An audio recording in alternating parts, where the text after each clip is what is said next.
I don't need to tell you that Hellboy has had a pretty checkered history with live-action adaptations. Guillermo del Toro made the first attempt in 2004 with Hellboy, and followed it up in 2008 with Hellboy 2: The Golden Army, both starring Ron Perlman as Hellboy. Sandwiched in between those were a couple of animated movies, The Sword of Storms and Blood and Iron, and then there was 2019's Hellboy, directed by Neil Marshall with David Harbour donning the right hand of doom. Both live-action outings were fairly big, bombastic affairs attempting to gain mass-market appeal for Hellboy and get a movie franchise going. Now, neither one really set the world on fire, and honestly, with how poorly the 2019 movie was received, I kinda figured that as a viable movie franchise, Hellboy was done. But lo and behold, along comes the third attempt with Hellboy the Crooked Man, based on the comic story of the same name. Initial photos and press didn't really thrill me, and honestly, I'd forgotten all about this movie.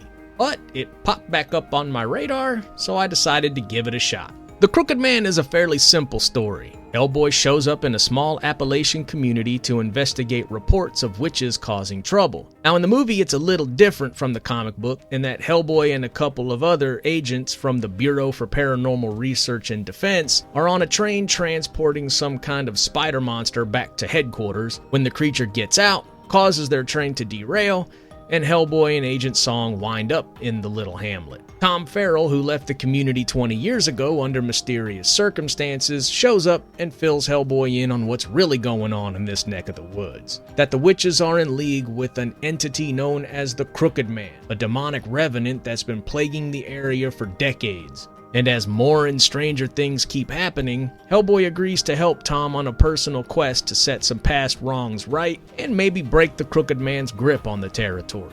Now, as much as I liked the Del Toro movie, and as much as there's some stuff to like about the 2019 version, neither one really scratched that Hellboy itch for me. As a fan of the comics, one thing the live-action movies have always been lacking for me is the atmosphere and tone of Mike Mignola's seminal work. Hellboy is, first and foremost, a horror comic. Yes, there's action, but it really only makes up maybe 20 to 30% of it, if that, with the rest being narration, conversation, and even long wordless stretches of purely visual storytelling. It's also a work of what's known as magical realism, where rather than being separate, the real and the mundane are interwoven with the strange and phantasmagorical. And any chance you get to use that word, you take it. It's one of the aspects of the comic that I love. Werewolves, witches, and trolls are just part of the world, and when your baby's kidnapped by Fae and replaced with a changeling,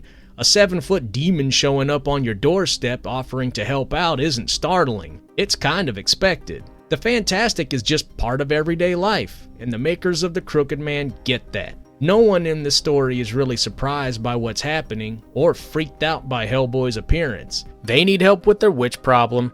Hellboy shows up, 2 + 2 = 4. Simple as. I never liked how in Del Toro's movies, the world is unaware that Hellboy and the BPRD even exist. It's portrayed like the Men in Black, but the agents are cryptids. People might catch glimpses of them or snap blurry photos, but ultimately no one knows if they're real or not. It was an unnecessary change that just doesn't work for me. Crooked Man gets that right. This is also a much more low-key movie compared to the others. Where those were very visual effects heavy spectacles, Crooked Man mostly lets the dark, spooky atmosphere do its job. It's got a nice muted palette and a creepy soundtrack, both of which serve the mood well. It's not perfect. I could have done without some of the kinetic editing and the orchestral sting jump scares, something I would love to see excised from movies altogether, but it moves away from the foul-mouthed rock and roll bombast of the 2019 version and the campy, vibrant, almost 90s cartoon vibe of the Del Toro movies,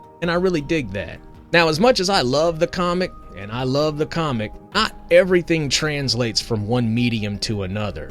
The scene where Grammy Oakham talks directly to the audience and tells you how witch balls are made, that works fine in the comic, but really should have been left out of the movie. A short, non-fourth wall breaking explanation from one of the characters would have sufficed and worked a lot better. On the performance front, things range from decent to surprisingly great. Jack Kesey does a good job as Hellboy. Just like in the comics, he's stoic, and he gives the impression that this is hardly the weirdest stuff he's seen. Sure, he's got some quips, Hellboy does have a sense of humor, but he's not the wisecracking smart aleck from the other movies. The rest of the cast do solid jobs too. Every character looks and acts and sounds pretty much exactly how you'd imagine if you'd read the comic. Jefferson White as Tom Farrell, Hannah Margetson as Cora Fisher, Martin Basendale as the Crooked Man himself, all good.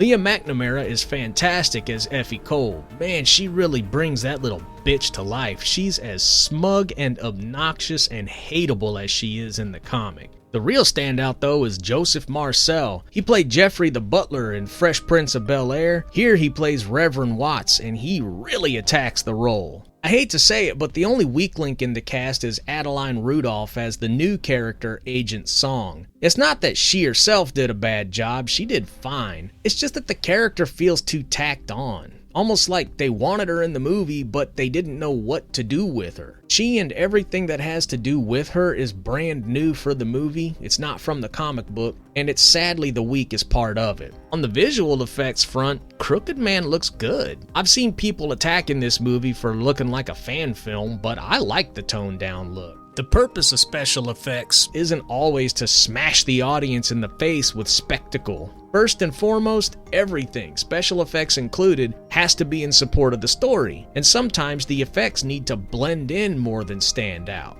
And that's what's going on here. That's not to say the effects are bad or unnoticeable. Like I said, they're good. It's just that nothing's really showboating, and honestly, I appreciate that. Hollywood right now is drowning in low-quality movies devoid of good stories, but absolutely awash with cash and the most expensive special effects money can buy, and yet all of that money can't seem to make the terrible stories any good. So what we're stuck with is mindless visual spectacle. Pretty flashing lights desperately trying to distract the audience from the fact that writers just don't exist in Hollywood anymore. If your main complaint about a movie is that it looks low budget or looks like a fan film, I don't know what to tell you other than these days I am way more impressed by what low budget movies do with what they don't have than I am with what big budget movies fail to do with what they do have.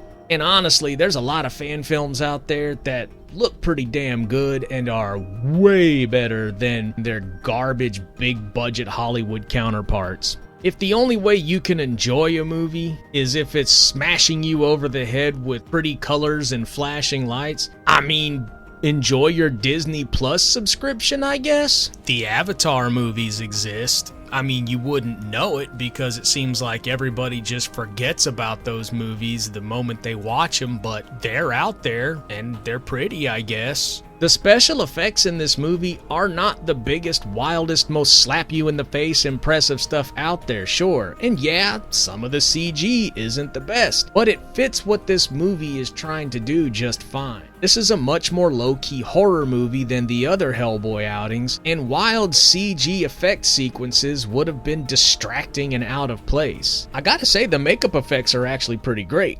Now at first, I didn't care for the look of Hellboy in this movie, but it grew on me. I like the look of all the Hellboys, Ron Perlman and David Harbour. Each one is a different take, and I think this more grounded look works for the tone of this movie. I do wish they'd either put in orange contacts or CG'd his eyes, but maybe that wasn't in the budget. Or maybe solid orange eyes just don't translate well to live action when you need to see the actor emoting or where he's looking. The makeup and prosthetics for the Crooked Man himself look pretty good too. Like I said earlier, everyone in this movie looks pretty much exactly like the comic book character brought to life. The dialogue is pretty good too. That might have something to do with the fact that none other than Mike Mignola and Christopher Golden themselves worked on the screenplay for this movie. And nobody cares more about Hellboy than those two, especially Mike Mignola. I hate that I have to bring this up, but one of the things that I can't stand about modern movies is when a movie takes place in the past and the people sound like they come from today. That doesn't happen here. There's at least a couple lines that one of today's modern activist writers just wouldn't have been able to help themselves with. A hillbilly woman living in a secluded mountain community calling Agent Song a pretty China doll would have been met with a speech about racism, and Hellboy quipping that a derelict rotting mansion needing a woman's touch would have been seen as a chance to comment on outdated gender roles and misogyny or some crap. But there's none of that here. No one talks like they come from 2024, and man, it feels so good. At the end of the day, this is the most faithful adaptation of Hellboy, both in story and tone, and I like it. But given how people have reacted to this movie, maybe that means Hellboy isn't for the masses, that it doesn't have mainstream appeal. You know what? Maybe that ain't a flaw. Look at what happens when things wind up going mainstream. They start trying to appeal to the broadest audience possible, which means they have to water everything down, and what made that thing cool and unique in the first place gets lost, and the property just becomes yet another empty, vapid piece of Hollywood product. While The Crooked Man is not a perfect movie, I will say that if you're a fan of the Hellboy comic and you're a little bit curious but maybe were put off by all the bad reviews, give it a shot. Maybe like me, you'll be surprised by how much you liked it. Anyway, thank you all so much for listening. Adios.